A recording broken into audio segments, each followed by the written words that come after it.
name's Sarah Brewer. I'm the ReSIG Events Coordinator. I'd like to welcome everyone here to the ReSIG Day.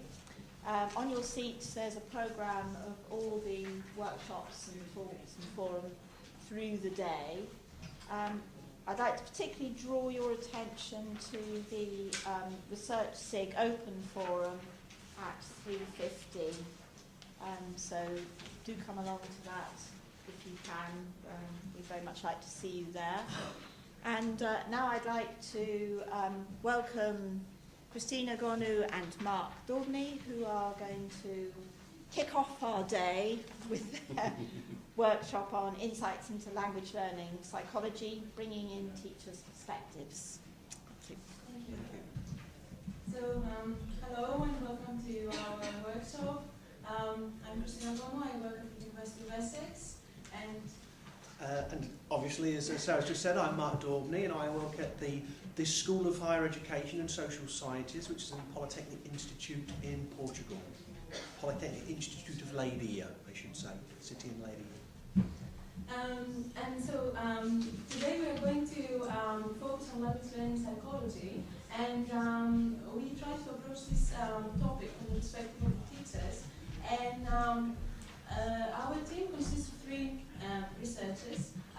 Sarah Mercer, who's actually leading the project, and is the person who had the idea for this investigation, Mark and myself.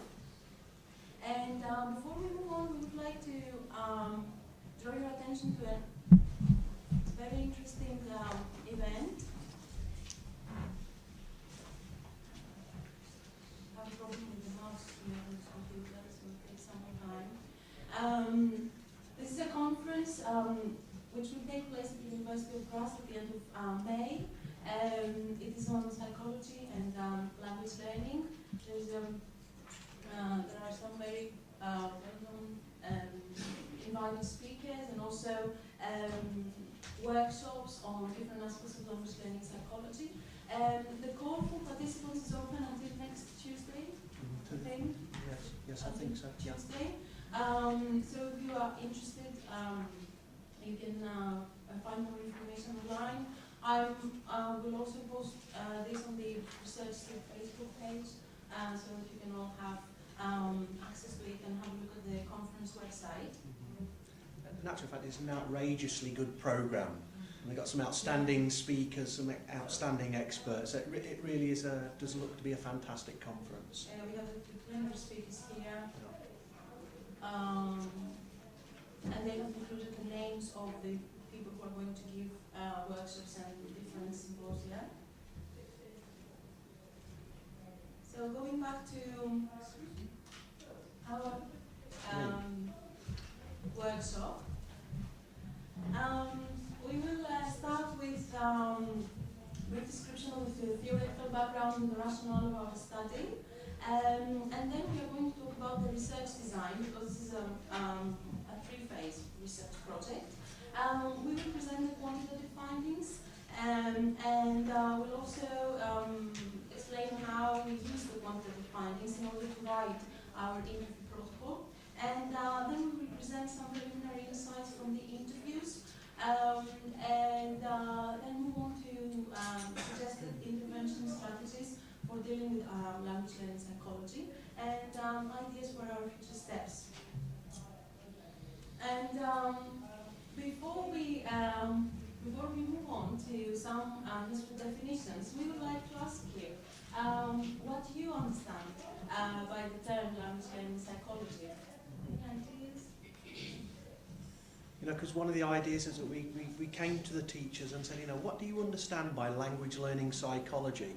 So obviously here we're thinking that we've got probably a mixed audience of researchers, teachers, teacher researchers, and just to get the ball going, what would your idea be? What would your notion be of language learning psychology? Yeah? The first background, the background, and the love. Okay. For learning language. All right, okay, thank you.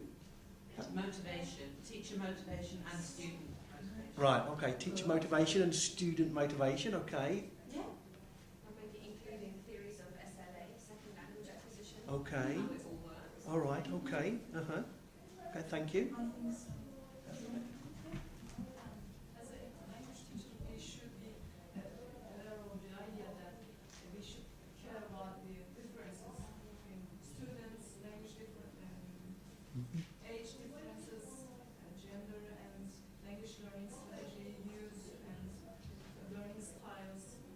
Right.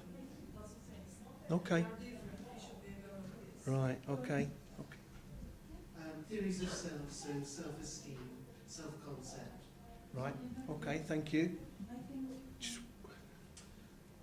I just sort of look at it, the assumptions that a teacher has and going into teaching, the assumptions of learning, the assumptions of teaching, and that the assumptions that the learner has of teaching and learning. So that you can see that from two different perspectives. And that's how I see this one too. Okay. I think it's just one. Yeah. Wanted to make one more comment. Yeah. Styles. Learning styles. learning styles. People learners, people learners. All right. Okay. Thank you. Thank you very much for all the interesting ideas.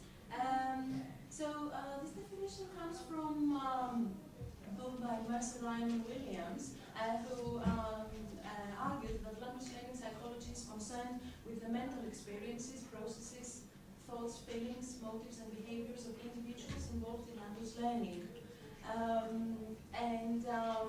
The interest in language learning psychology was raised because Ernst Tevik actually put the foundations for this by saying that success in language learning depends less on material, techniques, and linguistic analysis, and more on what goes on inside and between people in the classroom.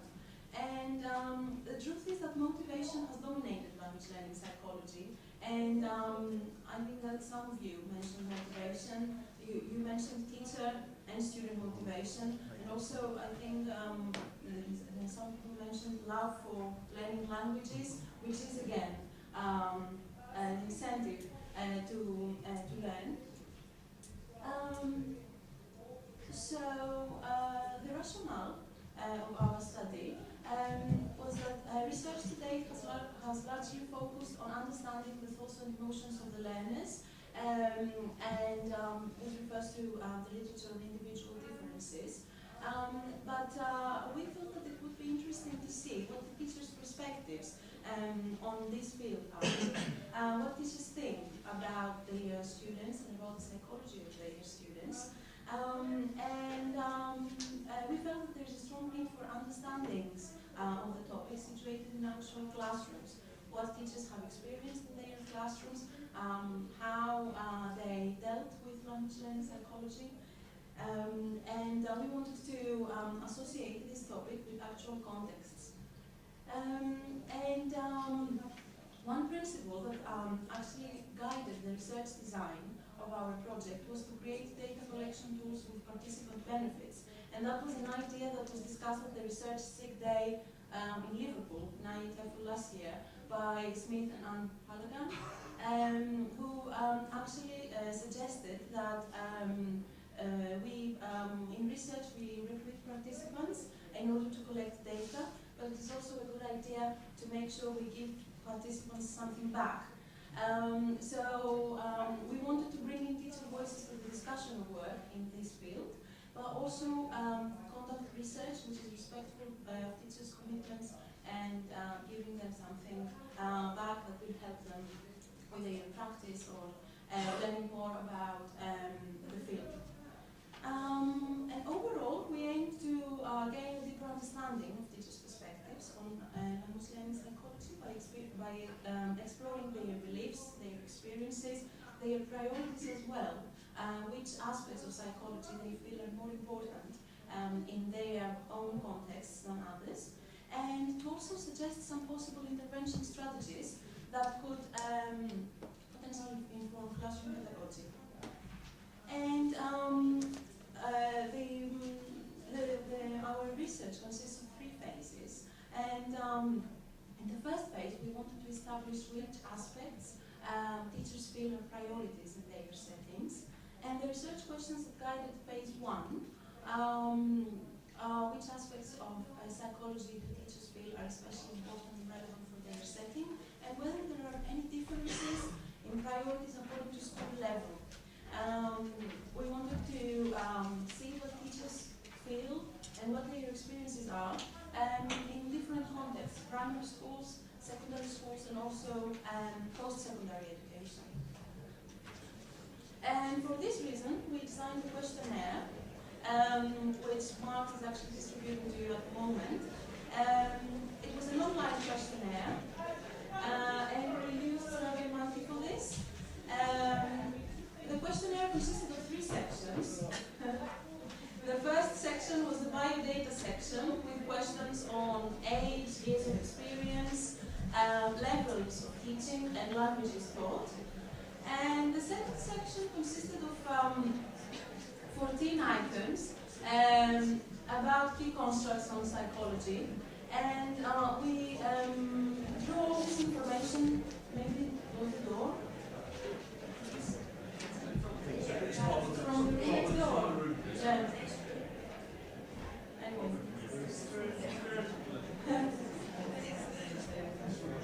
Yeah. So I'll try to speak as loudly as I can, and use microphone as well. So the questionnaire consisted of 3 sections. The first one was the biodata section with questions on teachers' age, years of experience, levels they teach at, and languages that they teach. And in the second section, we included definitions of 14 psychological constructs, and we drew information for these definitions from 2 important handbooks in the field. The first one by Daubney, The Psychology of the Language Learner, and the second one was a more recent handbook by Mercer and her colleagues, The Psychology of Language Learning, Psychology for Language Learning, I think, yeah. And we asked teachers to rate how important each of these constructs are in their particular settings on a 7-point Likert scale. And in the third section of the questionnaire, we included an open-ended question where teachers were asked to list 2 constructs that were the most important for them and briefly explain why. The teachers that participated in this project were teachers at all educational levels in Greece, Portugal and Austria, which are working contexts. And the participant benefit for this stage was an annotated bibliography that we compiled about useful books for teaching practice in some of these constructs. And the constructs that we included in this annotated bibliography were language anxiety and group dynamics, motivation, and what else? Learner autonomy. Autonomy as well. How to reduce anxiety as well. How to reduce language anxiety in Dolly Young's book. Dolly Young's book, and also Murphy's and Daubney's book on dynamics. The Cambridge Handbook on Learner Autonomy. Now, in actual fact, we can show you the annotated bibliography afterwards, because this was one aspect that we thought was important, because often researchers, as we were saying yesterday, it seems that researchers seem to go very often into teachers' contexts. It seems that, researchers often go into teachers' context, and take things out but don't give anything back. I mean, what actually are the benefits of teachers participating in research? And one way that we thought that we could give something back is the annotated bibliography, accessible to teachers with good ideas for language learning practices that are related to language learning psychology. So Mark has given you the questionnaire that we actually gave our participants to complete. So what we would like you to do now, since this is a workshop and we want to have your insights and ideas as well, we would like you to spend a few minutes and complete the questionnaire. I think you all have a copy of it, right? So just spend a few minutes and complete the questionnaire. Think of your own teaching context. And once you finish this, we'll explain what we'll do. Can I just ask, does everybody have a questionnaire? Right, okay. We can share, won't we? Yeah, we've got some more, so like, oh great, there's another one here. And I think the lady has a question. Sorry. No, it's more interested in the 14 priorities, to be honest, and the last 2 questions, Yeah, we have included everything here, but we have, as Mark said, also interested in sections B and C. Yeah. What we tried to do with the questionnaire, because we know how busy teachers are, and what we tried to do was put an online questionnaire onto the internet, obviously, that would take little time for teachers, but that would give us some insights back immediately about what their priorities are. So we gave them, basically said this would take 5 minutes. So shall we say maximum of 5 minutes? Don't worry too much about the bio data at the beginning. Okay, but we're more interested really in the 14 priorities that you think are important. And the last two questions, the open-ended questions, yeah? Okay, thank you. If you have any doubts or you like any questions, we can circulate as well and we can help you clarify any doubts that you have.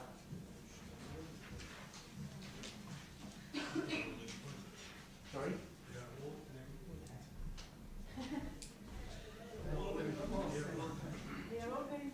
Yeah, right. Okay, yeah, sure. But sometimes we have to like think about the priorities that we actually have according to our context. Yeah.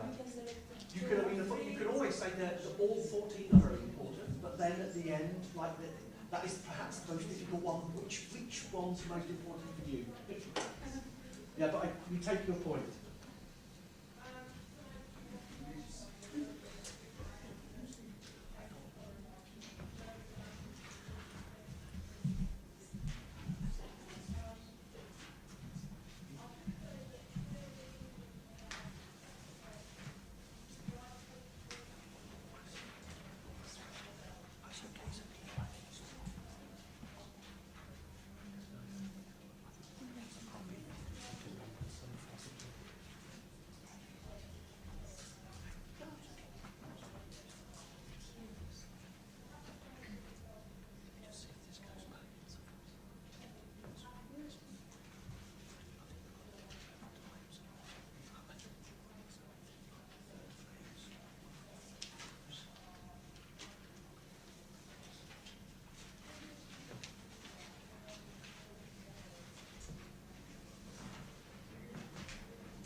Do you have a word for cheese in Greece?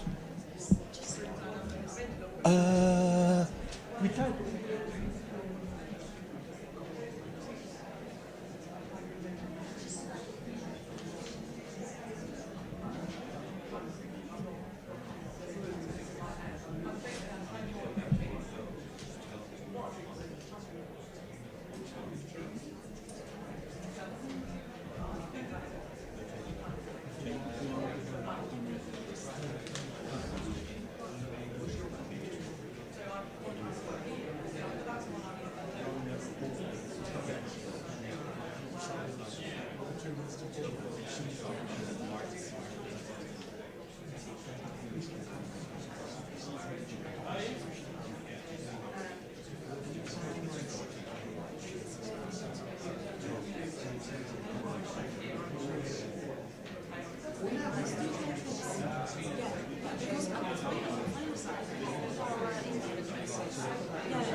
All right, okay. Yeah. Also, they give instructions.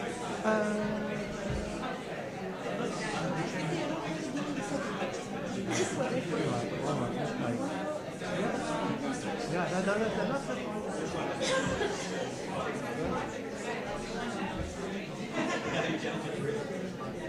Sorry, it looks like, can I just say that it looks like it's great, it's going on well. I think we are now basically discussing basically the two most important constructs with your partners.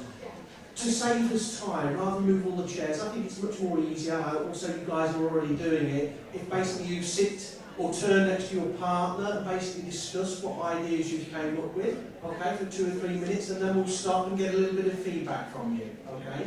Okay, thank you.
Christina, I'm going to stop you. Okay, ladies and gentlemen, I don't have a glass with a pencil today. I can't tinkle it nicely, so I'll have to use my voice. It's great to see you all discussing these ideas and constructs in such a stimulating way. It's interesting as we've gone around.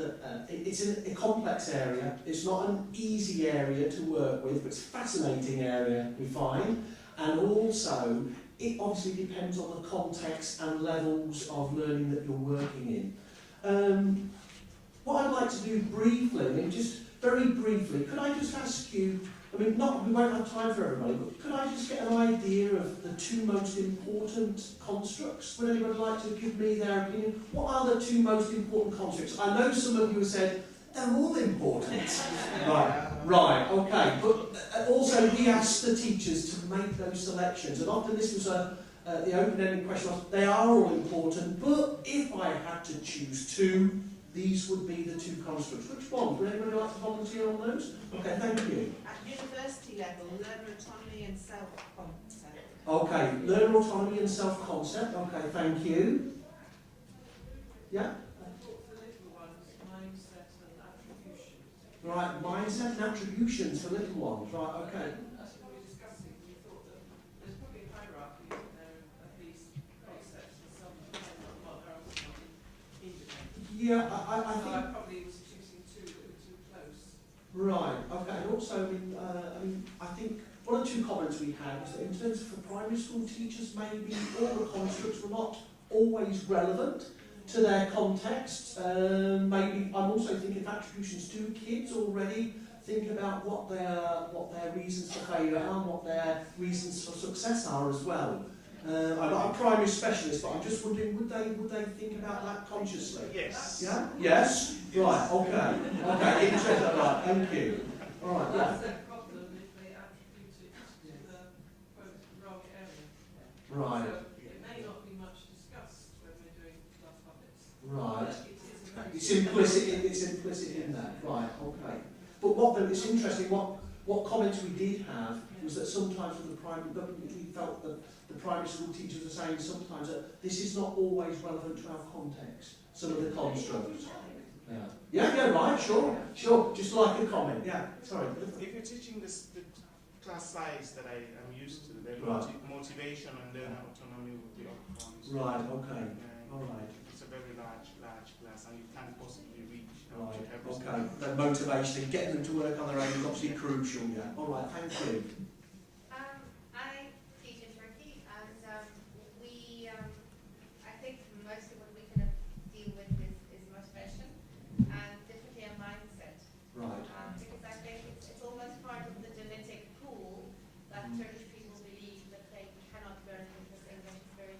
Right. So those ideas, though, what you call the fixed mindsets or the growth mindsets, yeah? Very That- limited belief of I Okay. cannot do that, and All they right. put it to the class and that's it basically. Okay, thank you for those comments. I'm sorry, I'm going to have to move on because we're limited for time. So I'm just going to move on to the next slide.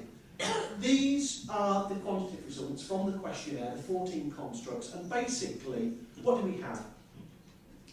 No surprise, I suppose, for a lot of you, nearly all of you. In the first position, we had, because what we did, we aggregated both the important and the extremely important, okay, on the Likert scale, and put those together. And what do we have? The aggregate source motivations in the first place, willingness to communicate in second place. In other words, did learners take the opportunity if it arose to communicate? In third place, emotions. Okay. In fourth place, group dynamics, that sense of like how well teacher and students got on in the classroom, and that could be both negative and positive. And in fifth place there, we have the idea of self-concept. Moving on, very briefly, even within the different contexts, as we look across the different contexts, we have like essentially the same constructs there. Motivation, emotions, group dynamics, motivation, emotions, group dynamics, willingness to communicate. Primary school, very, very similar. Perhaps these psychological constructs are related more to the affective side of psychology, and obviously feeds into our ideas as the teaching profession, as a caring profession, one that is unescapably emotional. Okay, now the open-ended question basically added to those 5 constructs from the quantitative sort of the questionnaire, the 2 open-ended questions came up. We added also learner strategies and learner autonomy. So in the end, we had 7 constructs that were appearing to be the most important for teachers across these different levels of teaching. And where are we going from that? I mean, just some of the issues that came out of the open-ended questionnaire. First of all, context-specific specificity. That's a difficult one to say this morning. Specificity. Okay, in other words, our context is essential. Okay, we all are working with unique context. That's what teachers were saying. It depends, you know. And in relation to our study, we had a cohort from Austria, from Portugal and from Greece. And what a lot of the teachers were saying, well, in the interviews, they were saying that, especially in Greece and in Portugal, that they felt the teaching profession was being demeaned, wages were going down, difficulties with students, you know, it was like a difficult situation. Austria, we don't have the data yet, but it would be interesting to see whether Austrian teachers, being in Northern Europe, more affluent country, whether they would have the same perspective or not. Teacher role, good rapport between students and teacher and students. Learning is within the student's responsibility, this sense of taking responsibility, their agency, autonomy for their work. Student age depends, again going back to primary school, secondary school, adult learners, and learning outside the class. Again, that's related to autonomy, but the idea was that often teachers would say in the class, but specifically outside the class as well. They often made a distinction between the two. Can I just ask a sample Yeah, size? sure. Sample size. Sorry? Sample. Sample size, yeah. Basically, we had 311 people respond, 311.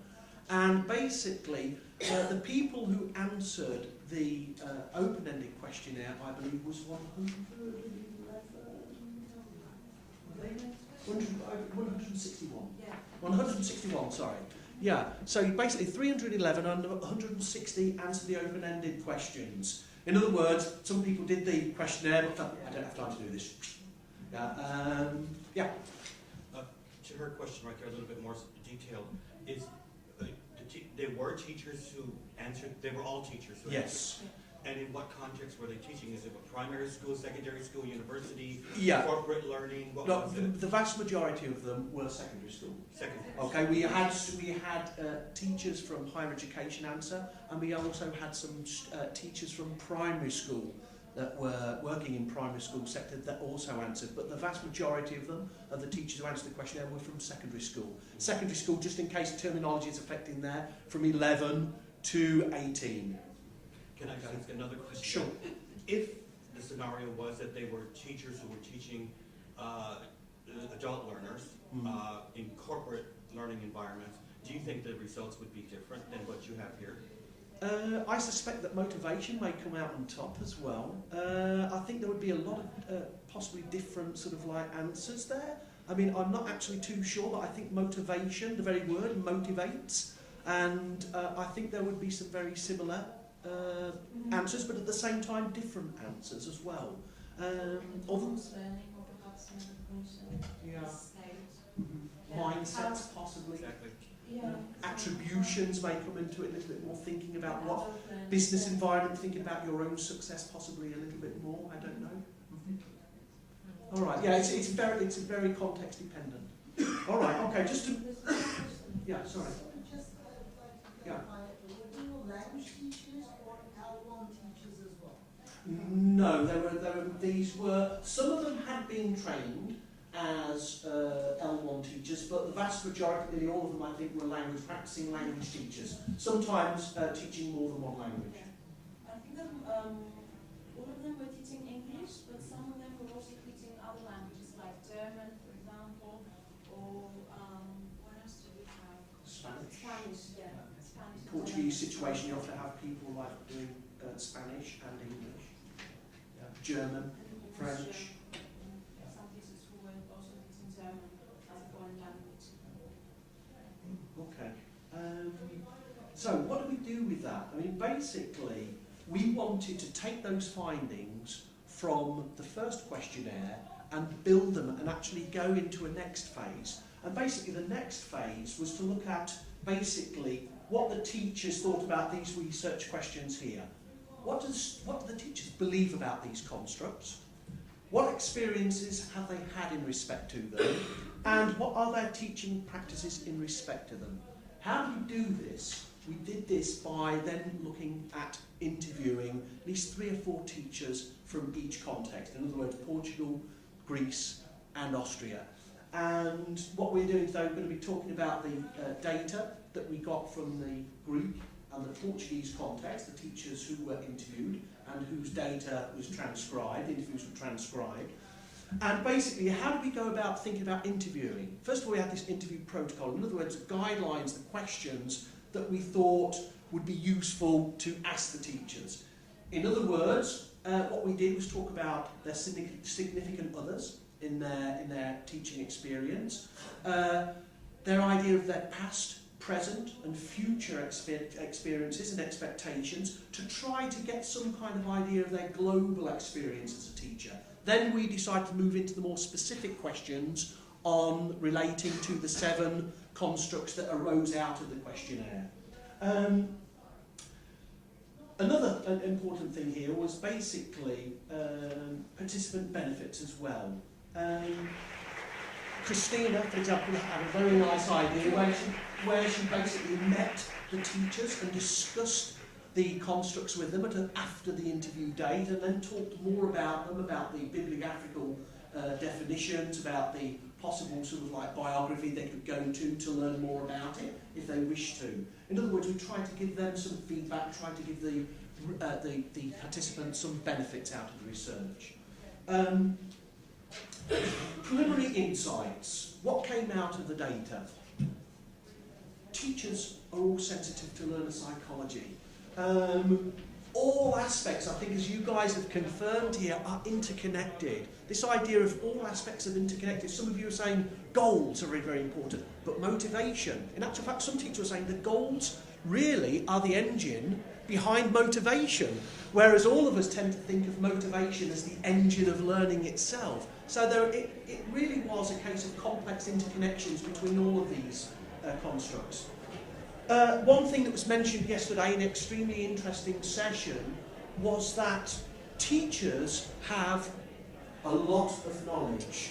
Teachers have accrued knowledge over the years and are experienced and have a lot of intuitive knowledge. However, they don't always discuss this knowledge in terms of the terms and the terminology that we as researchers sometimes use. And there's this idea of the clash between teacher discourse and researcher discourse. But teachers do have a lot of knowledge to give. Reliance on intuition, emotional intelligence. Teacher psychology is absolutely central to what is going on in the classroom. In other words, this fed into language learner psychology, of course is very important, but that is hugely important on how the teacher feels, okay? How he or she feels. So in other words, they're closely connected. And also the importance of personality. One last task, I'm not too sure, do we have time for, we don't have time. One thing that we should do, then we should end on maybe, is ask you to think about intervention strategies that you can possibly use in your own context. These were the 7 constructs that came out of the first 2 phases. And basically our third phase, if I can just summarise that, is the idea that we're going to now open it up. I'm going to put a questionnaire online, basically to a greater audience, to like a larger number of participants, to get their ideas and feedback on intervention strategies that can be used in the classroom based on these 7 constructs that seem to be bringing teacher insights into language learning psychology in our research study. I don't know if you would like to add anything, Christina, there.